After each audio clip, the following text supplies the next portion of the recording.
Guys, it's Greg here. I got a month's worth of stuff here to show you. Been to a handful of record stores, ordered some stuff online, got some stuff in the mail from a fellow vinyl community member. Let's start with something that's kind of a big deal because Greg here won a contest on the vinyl community. Nick Rudo, do you guys know his channel? Great new channel.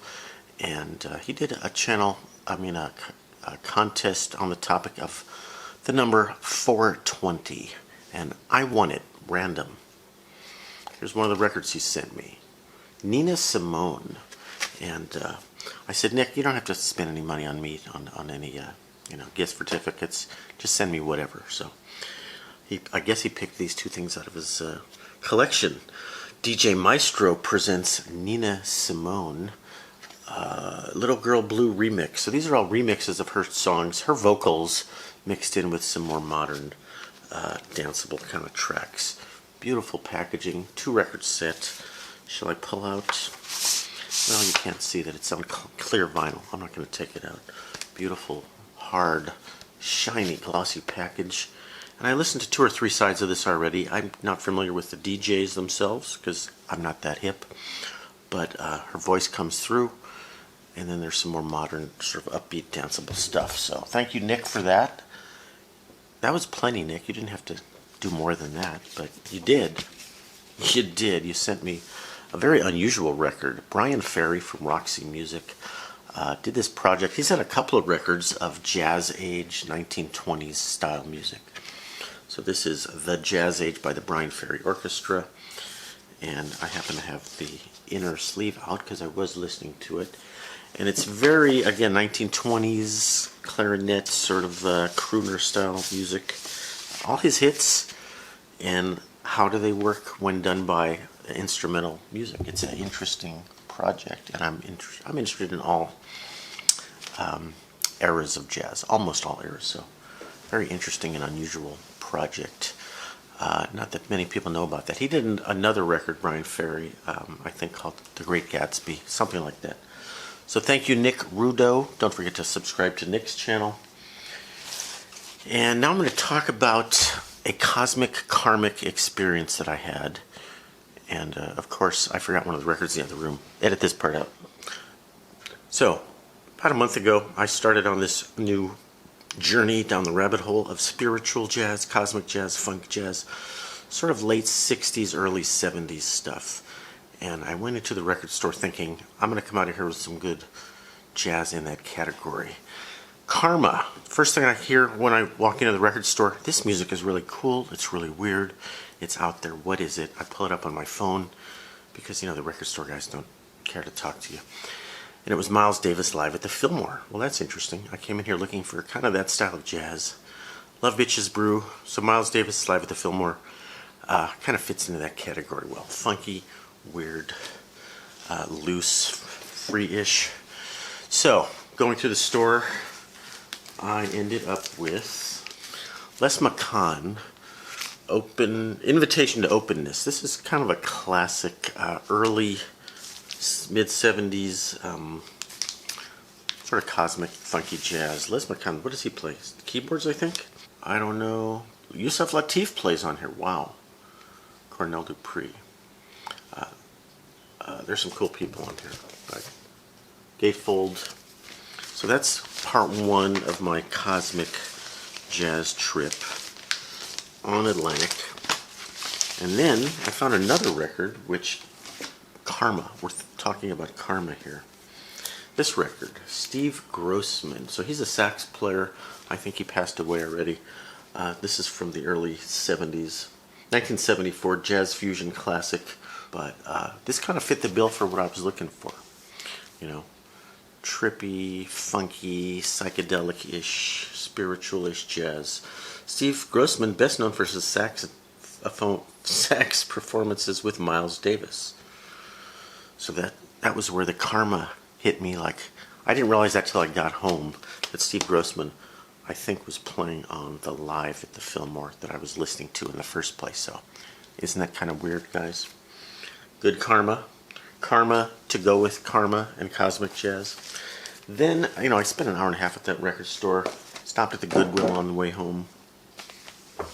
And I'm very annoyed at the two Goodwills in my neighborhood that are now $4.99 for a jazz, for any record, and mostly garbage, you know. $4.99 for Andre Castellans and all that junk. But is this worth $4.99? It's from, what year is it from? It's on Atlantic.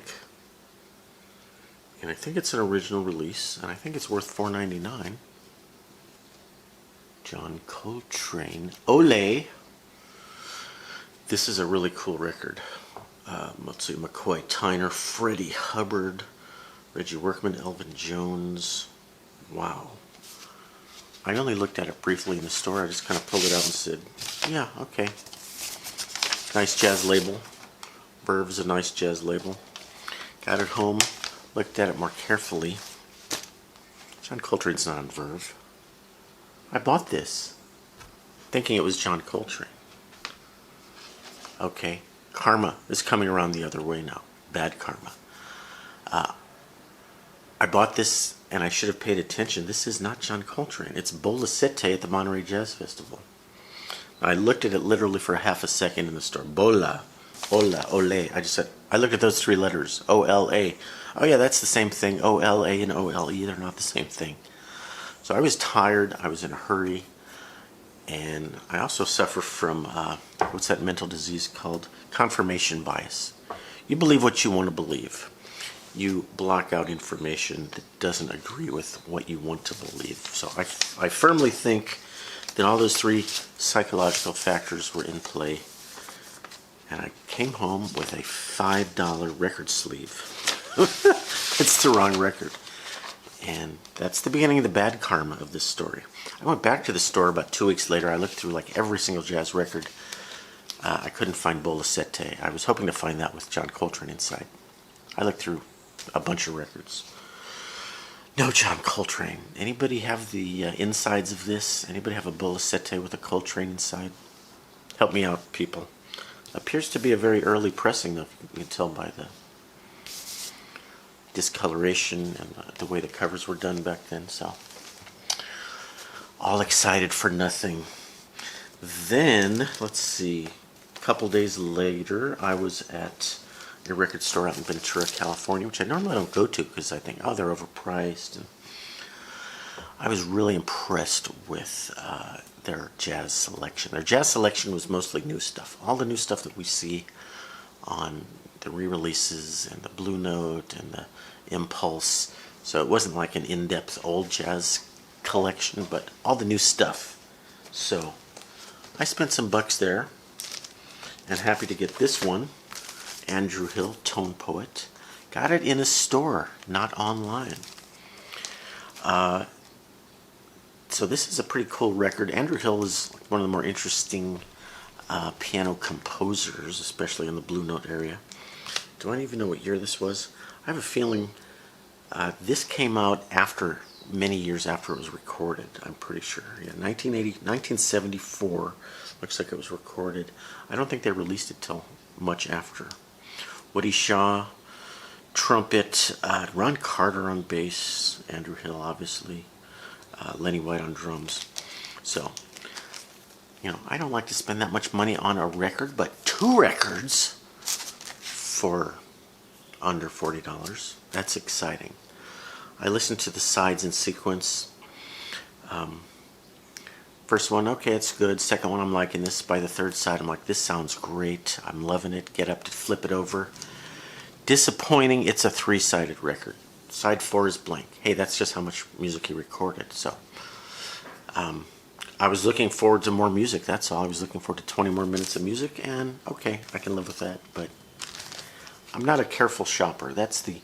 I still would have bought this, but gotta pay attention. So that's the message you're going to see here over and over and over. That I am an impulsive shopper that does not pay attention to what I'm doing half the time.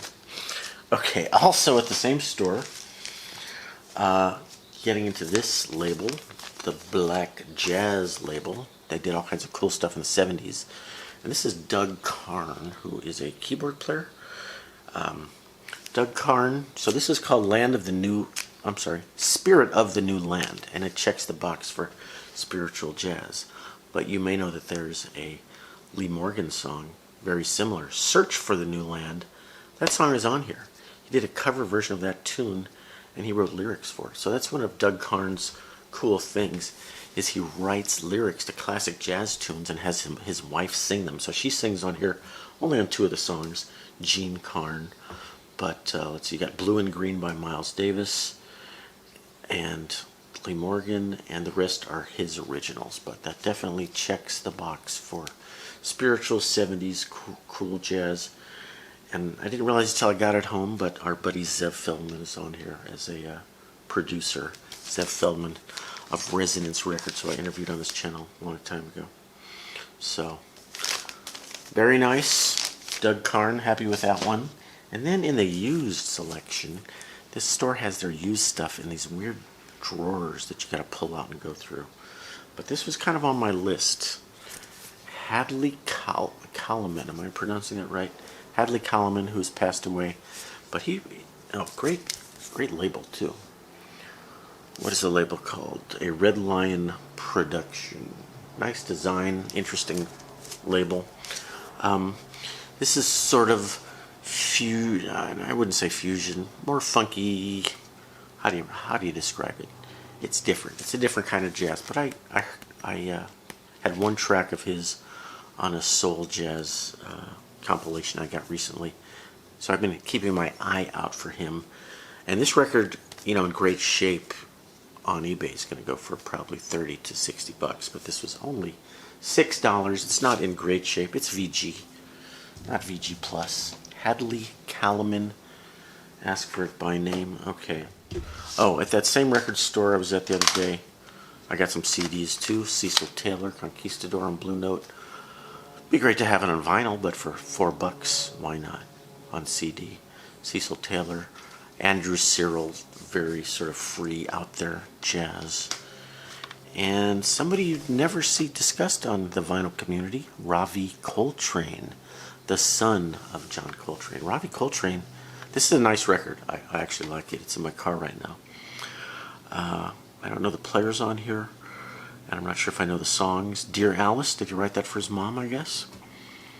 But this is on Savoy Jazz. I think he has other newer stuff on the ECM label, but very fine player, and I really like this sort of it's just good jazz. What can I tell you? How was I going to describe it? I don't know. He's not trying to be John Coltrane, but there are elements in his playing and his style. It's thoughtful and interesting and well composed jazz. He went to high school, just a few miles from here. He and his brother John Jr.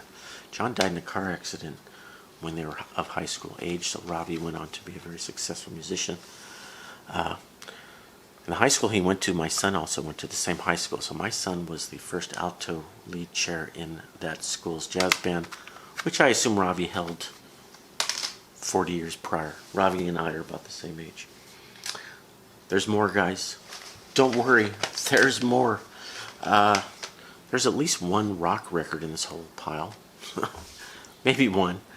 How about Nirvana live from the muddy banks of Wishkah? What's a Wishkah? I don't know. But this has all their cool songs on it, and it's live, and it sounds good. I listened to some of it. Sliver, one of my favorite Nirvana songs that you don't hear that often. Aneurysm. It's got all kinds of great tunes on it. But I didn't know this record existed. Found it at the Goodwill. We're gonna get into some Goodwill stuff here. But from the record store, did I already show you Alice Coltrane Monastic Trio? Very nice record. I might have shown you this on another one of these dumb videos that I do. But this is a nice record. Pharoah Sanders. I'm trying to get more Pharoah Sanders stuff. So, anybody got any Pharoah Sanders to send or get rid of or tell me about or turn me on to? There's more, guys. There is a lot more. Okay. Oh, when I was at the Goodwill getting that Nirvana, I buy some weird stuff that what is that? What the heck is this? Artem Ananiev Symphony. It's in Russian and then it's in English. And it is a CDR, but it's signed by the composer. 2011, recorded at the Bolshoi Hall in Moscow at the Tchaikovsky Conservatory. I thought that was cool for $2. The bad news is most of what's left is classical, but got this record store recently. It's an actual record. It's one of my first actual records, or how do you pronounce that? Actuel.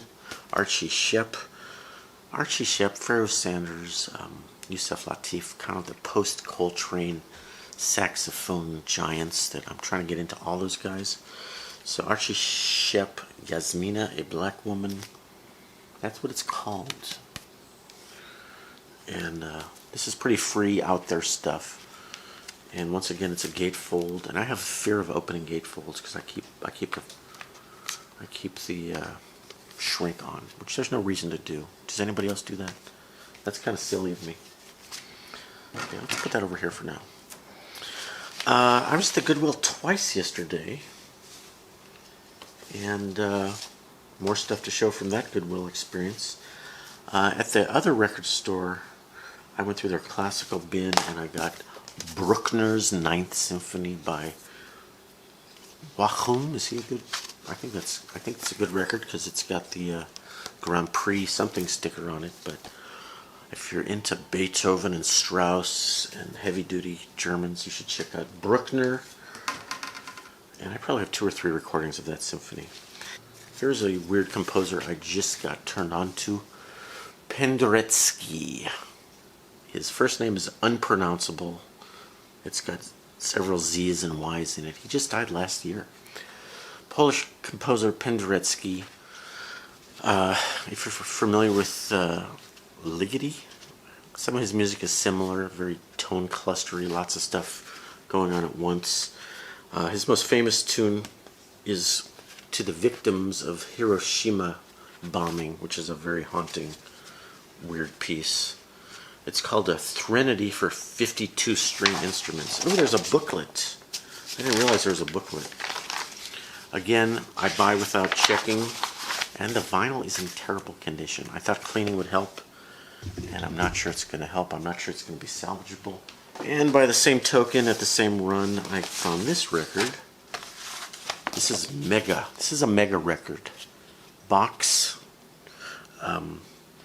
It says Mass in H mol. That's what the Germans call B minor, okay? The Germans use this H. I don't, some musicologists will explain that to me. Archive production, very respected European label. This is the gigantic Mass in B minor. This is a 3-record set, hour and 50 minutes. But one of Bach's very famous pieces. Guess what? This record is also in crappy shape. It's really sort of unlistenable. I cleaned it thoroughly. I have this preconception that classical music buyers are neat and tidy and organized and they don't destroy their records. But after cleaning this one pretty thoroughly, I don't think I can keep it because it's in bad shape. It has a great booklet, by the way. The long story, the original manuscripts. It's in German and English. Disappointed. And it turns out there's a box. It came in this little flimsy thingy. There's a box that's missing. So where's the box? The fact that it has what looks like teeth marks from possibly a what kind of, is that from what's that animal that eats things? Not a weasel or a wombat. You know what I'm talking about. Animal that bites things. Unlistenable. Disappointment. Only $2, but then I went to another Goodwill. Oh, inside that record was this wacky George Gershwin. Let's call the whole thing Gershwin, a fabulous musical review, probably from the 80s at the Westwood Playhouse by UCLA.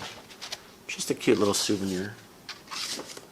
Someone's missing. Okay, last we're down to the end of this thing, guys. Thank you for hanging with me. Jiminy Christmas.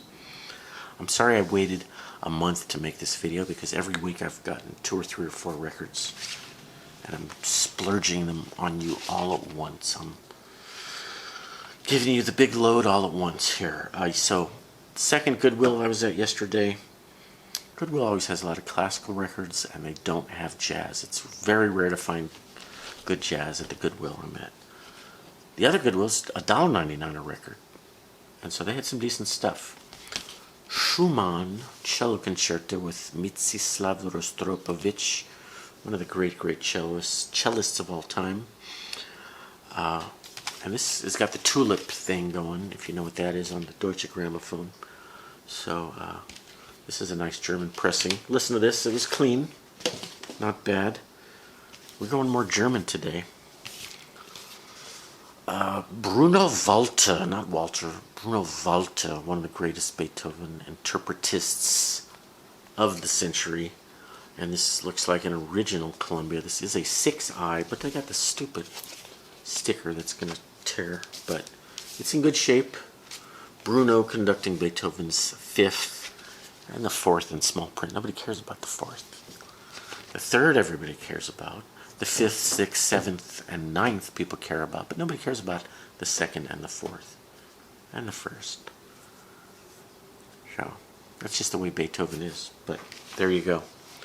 Guys, I'm out of breath. I've talked for 20 minutes. Please consider subscribing. Give me your thoughts. If you have a new channel out there and I don't know about you, please let me know. Don't forget to subscribe to me on Instagram if you like. I'll definitely follow you back. I still have some invitations for y'all on Clubhouse. Clubhouse now has Android and Apple, so just about anybody can get on who has a cell phone, get onto Clubhouse. That's where I found out about this Penderecki. The guy was doing a room on Stravinsky, and he started to get into Penderecki. That's the type of stuff we talk about on Clubhouse. Wacky music, so... Thanks for watching. I'm out of breath. I have to go lay down now. Have a great day. Keep it spinning. Thanks again, Nick Rudo. And I'm out. Bye-bye.